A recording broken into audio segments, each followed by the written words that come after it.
ایوب علیہ السلام انبیاء کی جماعت میں سے ایک ہستی ہیں۔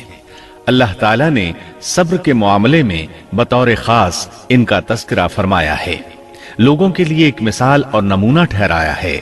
آپ بہت زیادہ مالدار تھے، اللہ تعالیٰ نے آپ کو بہت زیادہ نعمتوں سے نوازا تھا۔ آپ کے پاس بے شمار مویشی تھے، لا تعداد نوکر چاکر تھے۔ اللہ نے آپ کو بہت سی زرعی زمین بھی عطا فرمائی تھی۔ آپ تاجر بھی تھے، تجارت کا سلسلہ دور دور تک پھیلا ہوا تھا۔ اللہ تعالیٰ نے آپ کو کثیر اولاد بھی عطا فرمائی تھی۔ آپ کے ہاں 7 بیٹے اور 7 بیٹیاں تھیں۔ آپ خود بھی صحت مند اور طاقتور تھے۔ آپ کے اصحاب کی تعداد بھی کافی تھی۔ گویا اللہ تعالیٰ نے آپ کو گوناگون نعمتوں سے نوازا تھا۔ آپ روئے زمین پر نعمتوں سے مالا مال شخص تھے۔ اللہ تعالیٰ نے آپ کو آزمانا چاہا تاکہ بعد میں آنے والے لوگوں کے لیے آپ صبر کی مثال بن جائیں۔ آخر صبر کا مرحلہ شروع ہو گیا۔ آپ کا سب مال و متاع ہلاک ہو گیا، یہاں تک کہ آپ فقیر ہو گئے۔